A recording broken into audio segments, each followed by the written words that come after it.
recording this activity, and it will be posted on our website within a few days.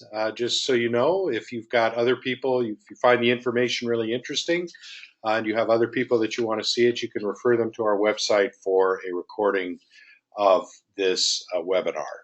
With that, I want to just take a minute to welcome our guest presenters from both from Global Strategy Group. They include Dana Yeganin, who's the Senior Vice President of Communications, and Theresa Gilbert, the Director of Communications for Global Strategy Group. Dana, I hope I didn't butcher your name too badly there. But they're going to talk to us a little bit about some public opinion research they've done, how it relates to the utilities and what people think about innovation, and how utilities might take advantage of that in their world going forward. So with that, I'm going to go ahead and turn it over to Theresa, if we can get her.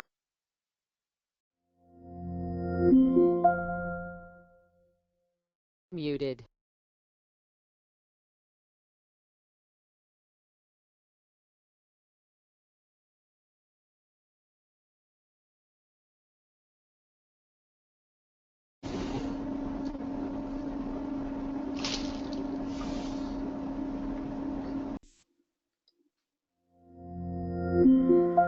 There, Theresa, do we have you? Sounds like there's a lot of background noise. I'm going to go ahead. Gavin, can everyone hear me as well? Yes.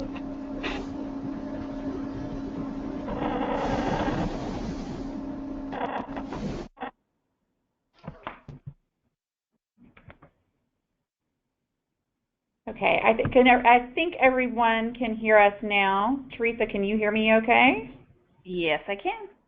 Okay, well, we'll start talking, and if for some reason people cannot hear us, use the chat function in case things are muted or so forth. So real quickly, my name is Dana Yeganin, as Dan mentioned, and thank you guys very much for having us. We'll spend the next half hour or so talking through a couple of different things that we have worked on here at Global Strategy Group. But we're particularly, our background, just to tell you a little bit about ourselves individually, I've been with the firm now for several months, but I have been working in the energy space probably for at least going on 15 years now, either through agencies like Global Strategy Group or in-house. I was in-house at Progress Energy for several years doing environmental and policy communications there. And prior to that, I worked in governor's office in North Carolina doing press and policy work. Theresa, do you want to share a little bit about yourself?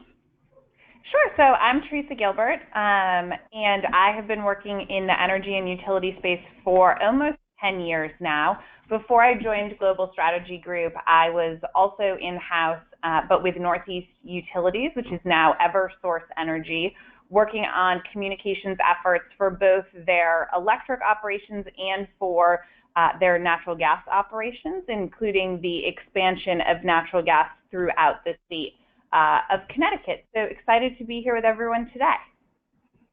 Yes. So real quickly, we'll talk through just a little bit about our firm, but we will not bore you with that too terribly much here at the beginning. But GSG, we are a public affairs firm, but we are rooted we started as a research firm a little over 20 years ago, and we still have a very robust research practice here. We also have practitioners who do public relations, public affairs, as well as digital and social communications, which we'll also touch on a little bit later. There are about 80 plus of us. We're actually getting a little closer to 100 now, and we have offices in New York and Washington and Hartford, Connecticut, as well as a couple of folks in Los Angeles and Denver as well. And what we do, as I mentioned, we focus on helping people tell their stories, helping them change perceptions about either their organization or about their industry. We have, worked with a wide variety of energy clients, which Theresa will touch on, but where we really spend a lot of our time working, even beyond the energy space, is in regulated industries, things like energy, healthcare, financial services, any place where business intersects with politics or with government, you can usually find us somewhere in that space. And so that can include, traditional public relations and digital communications, but also crisis communications, grassroots, as well as, thought leadership and reputation management. And so as Dana mentioned, we've done quite a bit of work in the energy and utility space, everything from water utilities to electric and natural gas utilities to utility vendors and a number of companies in the renewable space. Specifically within the natural gas realm, we've worked with a number of utilities, especially around gas expansion projects and expanding gas into areas that have been traditionally underserved or unserved by their existing utilities, as well as a couple of pipeline and capacity expansion projects in the Northeast, a natural gas-fired generation plant, and quite a bit of, kind of as Dana alluded to, the crisis comm stuff. We've done quite a bit of gas safety, including working with the team at Con Edison following the explosion in East Harlem here a few years ago. So that's a little bit about us. But jumping in, so one of the things, as I mentioned early on, we started as a research firm, and we still do a lot of research. And in the vein of focusing on business and politics and where those two things intersect, you'll see that on the screen here, there is a study that we do every year. We've done it for the past 3 years, called Business and Politics, Do They Mix? What this study does is we are measuring the attitudes of people about how they feel about a private company or a private organization when they engage on political issues. So this year's study, we dug a little deeper. In our first couple of years, we asked some general questions about how do you feel when a company takes a stance, and we still have that trend data available. But then we also this year dug a little deeper and started looking at things about polarizing issues. And I think certainly if you're paying attention to the election, I think polarization might be the word that is most descriptive no matter which side of the aisle you happen to sit. So as I mentioned, the trend data on this, so every year we ask, how do you feel about corporations and them getting involved in societal issues? So there's two statements that we ask every year. One is corporations have the power to influence social change. And you'll see here that across the board, this is a very, people believe that corporations do have this power. Of course, then when you ask the second question is, what should they do with that? Should they influence issues? They will say, the numbers are a little bit lower, but still very high. I mean, corporations should take action to address important issues facing society. Still 78% of people agree with that statement. But then you dig a little deeper and you look at what types of issues facing society people want corporations to get involved with. Theresa, I don't know if you can move to the next one here. So here you see on this scale most of the issues actually that we tested this year. And what we do, just to give you a little bit of background on the methodology, is we write statements about individual stances for these corporations, and then we ask people how they feel about it before they know about the corporation's stance on an issue and after. But what we see here is, by and large, the people who responded to this survey are more supportive of businesses taking positions on economic issues than they are other issues. The issues that people may view as relevant to a business versus things they may not be able to make as clear a connection. So you'll see here in green highlighted, 75% of people think it is appropriate for a company to take a stance on economic issues. About the same number on parental leave. Of course, 80% thinking of political issues that affect the business, which gets to lobbying and government relations work. And then, of course, as a lot of people do when they think about themselves in relation to a company, thinking about pay and pay equality and minimum wage issues as well. What you see further down the list in terms of appropriateness is more what people may view as more societal issues or social issues versus economic issues. Things like abortion, like marijuana legalization, the Confederate flag, gun control, things that tend to divide people maybe perhaps a little bit more than some of the more economic issues. And then we did something a little different this year, as I mentioned, and we started talking about polarization. And certainly, and this chart may be a little bit hard to read, but we can send around a copy of the full survey that has this a little bit bigger in it. And what we found is there's a couple of interesting findings here. Not surprisingly, there are some polarizing issues in society and in conversation and discourse that also are reflective and are polarizing with businesses when a business gets involved. And so this chart here, what it shows is we looked at the favorability of these companies and their positions on these different issues, and then we split it out between Republicans and Democrats. So the wider the gap between Republicans and Democrats made up this polarization score. So what you'll see here is at the top of the list here is the most polarizing is the PGA stance on immigration and when Donald Trump began talking about immigration issues, and the PGA said we're not going to take our we're not going to have tournaments at Trump courses for some time. And so that was a very polarizing issue. But then you go down the list and you see things that also are that have been certainly in the public eye. And there are less polarizing when CVS, for example, which we'll talk about this a little bit more in another context momentarily, where CVS said, we're not going to sell any tobacco products in our stores anymore. But I want to point out two of these in particular, which are really interesting. So Delta, and I don't know how many of you are familiar with this, Delta announced after Cecil the lion was killed by the hunter in Africa, Delta announced that they were not going to allow people to ship back their big game from these big game hunts in Africa and other locations around the world. And it's not something, it was certainly covered in the news in the context of Cecil the lion, but you didn't really hear a whole lot about Delta's stance on it. And so when we asked people about it, though, it sort of surprised us how polarizing that was.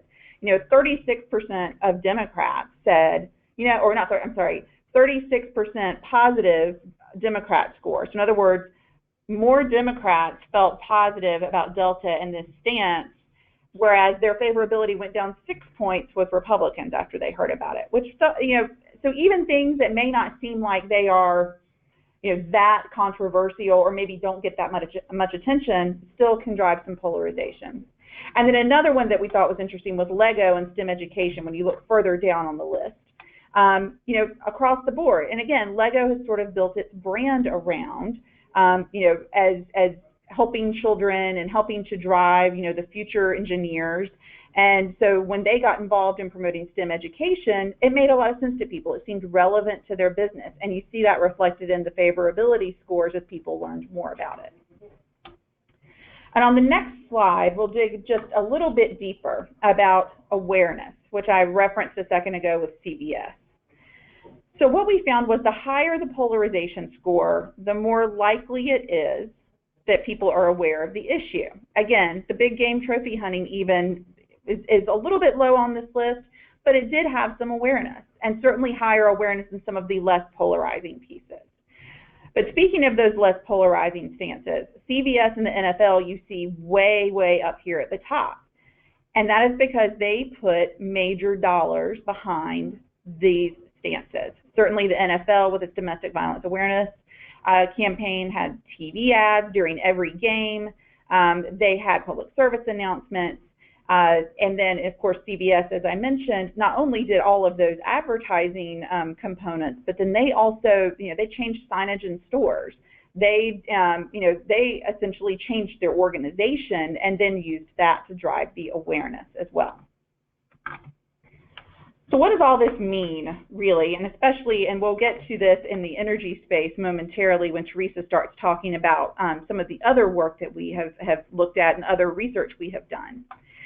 And the question we're most often asked when we when we present this research is, so should we do this or shouldn't we? And a lot of that depends on the culture that your company has. Some companies certainly are more than happy to let someone else take the lead, to be the person who sort of sticks their head out of the foxhole first to see what the reaction is. And then there are other companies who want to be first and want to be known as not only in terms of these types of issues, but just generally speaking, their company culture is we're going to be first and we're going to be first out of the gate.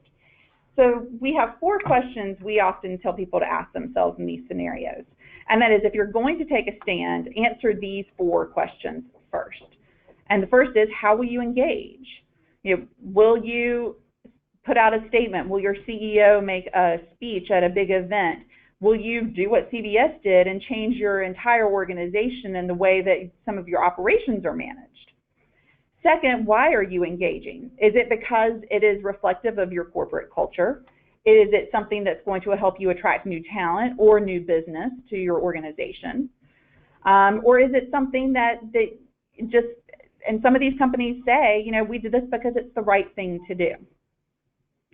Third is, are you prepared for multiple scenarios? Sometimes when a company takes a stance on these types of issues, they, people can react positively or they can react negatively. And so we always encourage people to be prepared for any of those eventualities.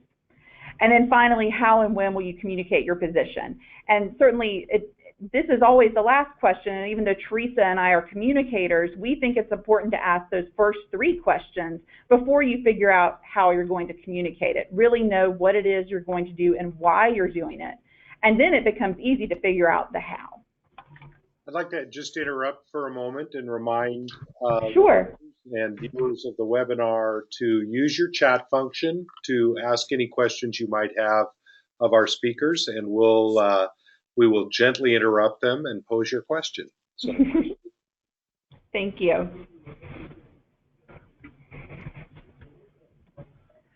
So transitioning now from kind of what Dana talked about, which represents a large amount of the work that we do here at GSG, kind of sitting at that intersection of business and politics, we wanted to share some of the findings from another recent study that we did that was much more specific to the energy industry. And a lot of the clients that we work with in this space have been talking to us for months now about this desire and this drive to be innovative and to be seen as innovative and to transition away from being seen as, the mainstay utility that's been around for 100+ years and be seen as somebody who's driving change and coming up with new ideas. So we launched this study to explore more about the industries that the American people find innovative, how they define innovation and what that term really means in a business sense, and then how they view the efforts of their own local utility when it comes to thinking about innovation. And so the first thing that we asked about was, which of the following industries do people associate with innovation? And quite frankly, we were a little bit surprised to see that energy came in second to technology, which we saw as really good news for this industry. I think we all kind of inherently see the technology industry as innovative, and we see all of these new and creative ways that technology is changing our day-to-day lives. But what this tells us is that there's still a lot of room within the energy space for energy companies and utilities to be seen as innovative. What's interesting is that the same number of people who view the energy industry as innovative also say that their local utility is innovative. However, there's a significant amount of demographic difference within that. So when we looked at college graduates, for example, there was a significant perception gap between their view of the energy industry as a whole as innovative and their view of their local utility as innovative. So what that tells us is that local utilities are leaving value on the table, and there's still room for utilities to demonstrate that they are innovative. And so we looked next at kind of what does innovative mean? We all use this word. It's become fairly common, I think, across the board in communications, but what do people really mean when they say innovative? And what we found was predominantly people think new. And new can be a challenging word, especially in the utility space. When you think about a business that has been, part of the community for decades, when you think about the fact that major changes to how you do business often require extensive regulatory approval, it can seem daunting to a communications or an operations staff to think about how you present yourselves as new. And so we dug into, exactly what do people think about when they think about innovation and their utility. And we thought this was fairly interesting, that most people think of energy efficiency as innovative within the context of their utility. And so the good news there, from our perspective, is that there's not a lot of work that needs to be done in terms of when we think of new. Energy efficiency programs, both on the electric and the gas side, are fairly commonplace at most utilities, and there's a lot of work that utilities are already doing in this space. It's just a matter of how do we package that as something that is seen by customers as new and innovative. So their technology itself kind of ranked lower. I think a lot of us think about, needing to invest in technological upgrades and making the utility process seem more tech savvy for the consumer. But really, what we found folks are looking at in terms of innovation was primarily around the efficiency, and then, secondarily, the renewables and the emphasis on cleaner energy, which we've seen a lot of natural gas companies talk about in the context of natural gas being kind of the intermediary transition from traditional fossil fuels to a renewable world, and really being a critical part of the overall energy market. And so, Dana, do you want to talk a little bit about how we also had to look at the politics of innovation as well? Yes, if you haven't gotten tired of me talking about politics yet, we did look at whether there were differences in the ways that these folks thought about energy when you looked at it from a party affiliation scale. And what we found here was interesting. Not really any grand differences in the types of things that people support, renewables, energy efficiency, conservation.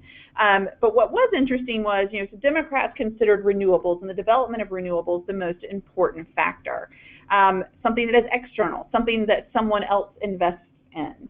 Whereas Republicans prioritize energy efficiency and incentives for improving their home's energy performance and energy conservation, which are things more that they control versus someone else from the outside and making those investments on their behalf, which I thought was a little bit of an interesting dichotomy. And then, of course, you have in the middle the independents who just want all of that, which was also, who don't really have a preference either way. They just want to see that something is done. And then, in addition to the political breakdown, we looked at a geographic breakdown of what people want in terms of energy innovation across the country. And, probably of most interest for this group, when we look at what the western part of the country is looking for, it's really about developing more energy efficiency. And so I think, one of the important things to realize there is, in the context of this survey, we didn't dig down more deeply to understand kind of current awareness of energy efficiency programs. That may not necessarily mean the utility needs to truly develop more programs, but they may just need to do a better job communicating about those programs to their customers so that customers understand the efforts that are going into energy efficiency and the options that are available to them.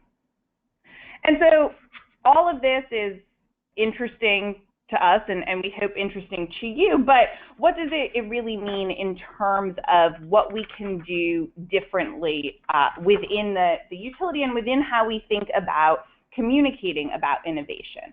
And so the first thing is to employ new words and to update messaging that describes energy efficiency brings, and to not be shy about calling them innovative or new. I think for many of us who have worked in the industry for a long time, these programs seem, fairly familiar. They may not seem like the newest or greatest program, but to a customer who's moving into your service territory or who hasn't engaged with these programs before, they are new and they can be engaging and interesting. And then the second is to make efficiency part of your brand and to highlight the programs and services as part of the overall brand marketing and reputation efforts, which we see a lot of utilities doing and talking about those benefits to customers. And we think it's kind of a marriage of both talking about efficiency as part of the brand and talking about it in a way that describes it as new and innovative. And then the third is making use of the data that you have available to make your communications relevant. And so we know that utilities have a wealth of information at their fingertips about customer behaviors and preferences, and tapping into that information along with some basic demographic information can help make sure that you're targeting your communications efforts in a way that is most relevant to your customers. And so when we look at, some of the ways to do that and to really leverage that data, we see tremendous. Excuse me, I have a question. This is my question, not from our webinar participants. This is me asking. So when you did the survey, the research that you did, were you able to draw out any distinctions across regions of the country? So, could you look at the West Coast and define or discern any differences in attitudes, or are the conclusions we're looking at pretty consistent across regions? Yeah, the attitudes themselves were pretty consistent across the regions, and we can pull the crosstab data for this and send this to you, Dan, and certainly if you want to share that with your members, that would be lovely as well. Certainly the attitudes and the idea of new and the idea of efficiency overall being a key component were consistent across the regions. As Theresa showed on the map, certainly, but when we asked people to give us one answer, the thing that we heard in the West in particular was just develop more energy efficiency programs. We did not dig down into specific types of programs, so we didn't get into demand response or into specific types of energy and efficiency programs from the most simple to the most complex. We didn't dig into that level. Is that helpful?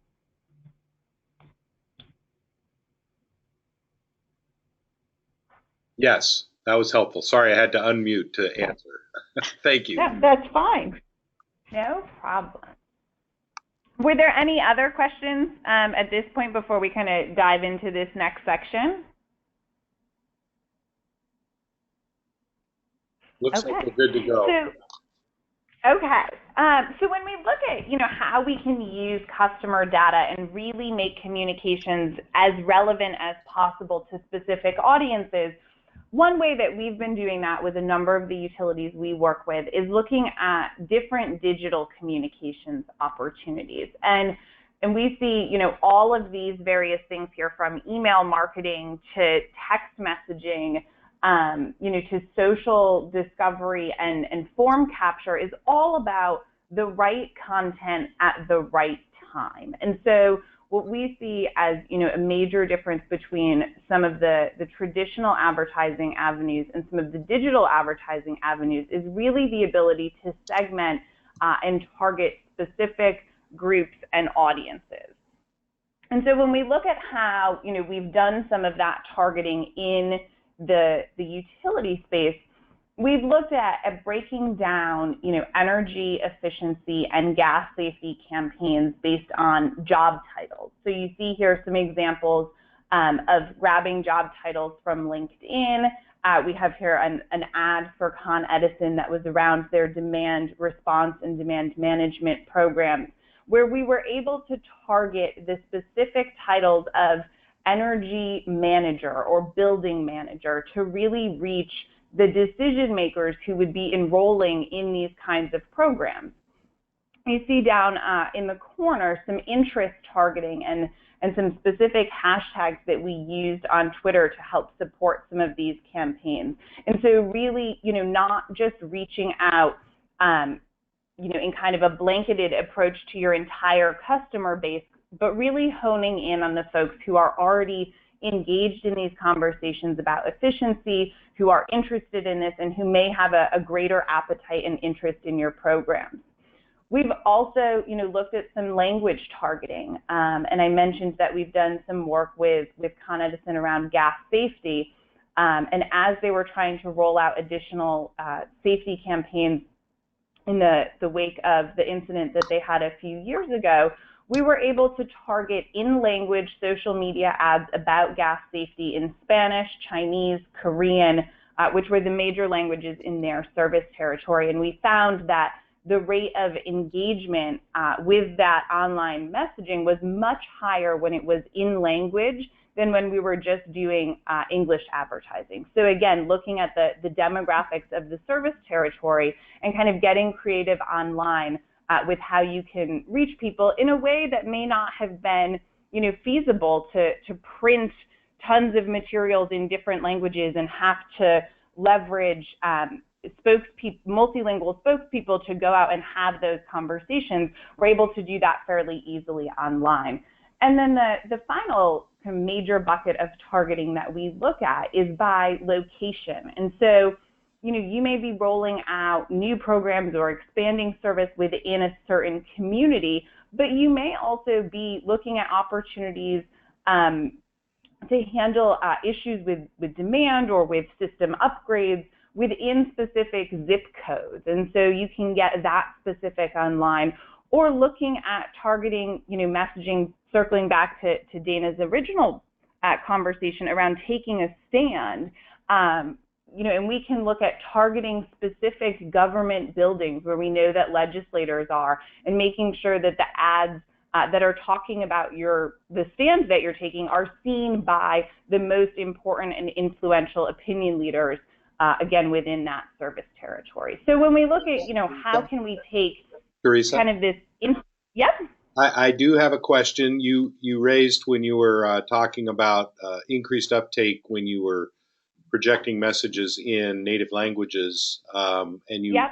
the safety that was safety messaging, and I actually had a question that is maybe more general, and feel free to put it off till the end of the conversation if you like, but it really relates to how does positioning safety figure into public interest, especially with regard to natural gas utilities, which, safety is our huge number one emphasis and priority. So you talked about efficiency, newness as being parts of the definition. Where does safety figure in all of this? That's the essential question. And again, if you want to answer that later, if you have something on, just let me know. No, the next slide was actually going to be jumping right into questions. So happy to take that now. I think, from our perspective, safety is always going to be a core component of communications, especially, in the gas industry. And when we look again at kind of the issues that people think it's appropriate for companies to take, industry-specific issues are very highly rated. And obviously within the gas industry, issues of safety and kind of overall system safety, but also customer safety are obviously hot topic industry issues that are being discussed broadly often in the media.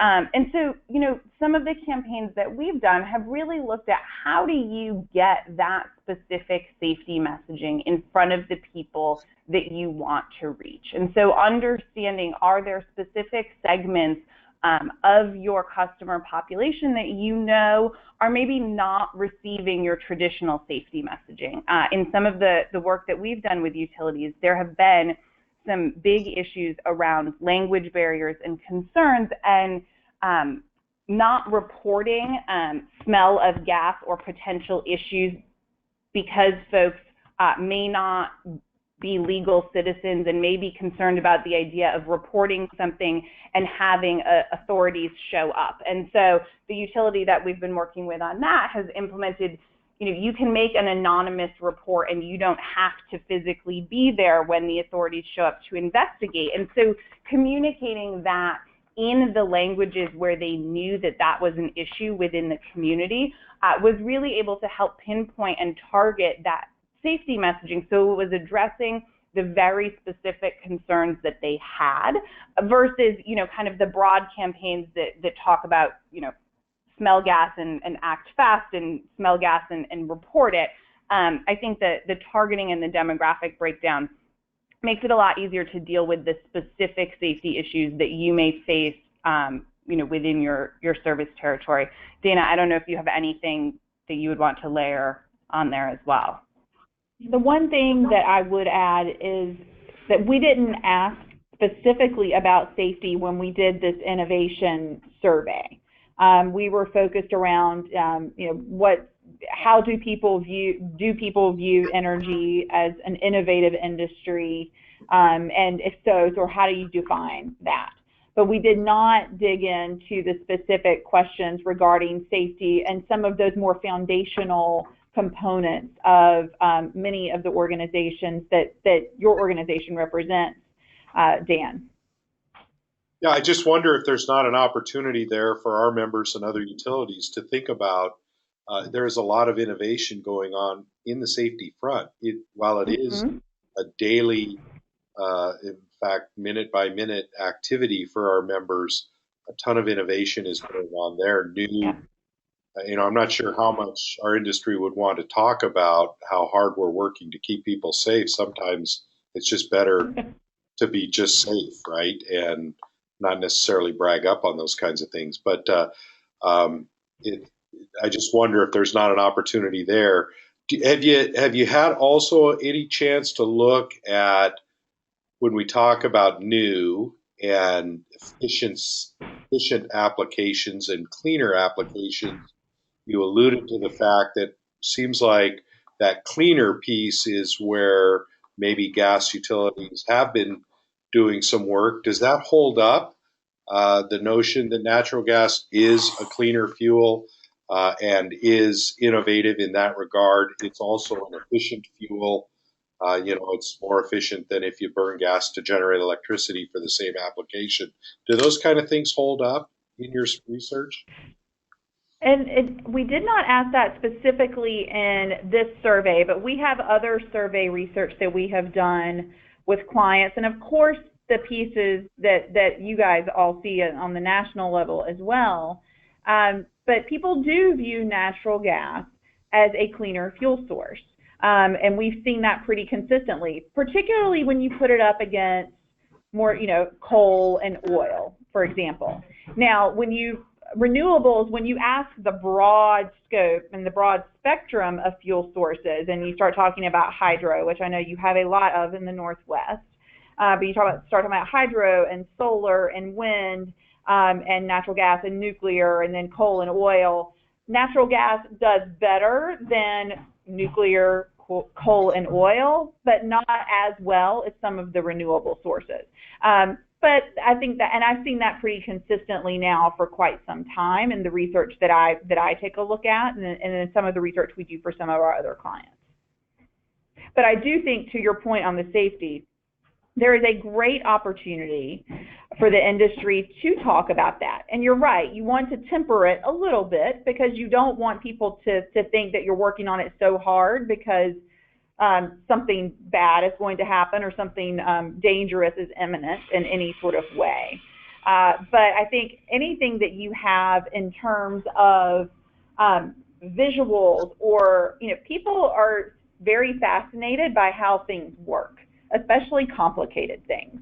And natural gas and energy as a whole is a very complicated industry. And a lot of people don't understand it and they don't think about it until they have to. So if there is something from the safety perspective and the safety innovation perspective that is a really interesting visual or something that could be videotaped and then put online, there's all kinds of things you can do to get attention for those things that aren't necessarily someone standing up and walking through the schematic of how something works. Do we have any other questions? Please use your chat function and type them in.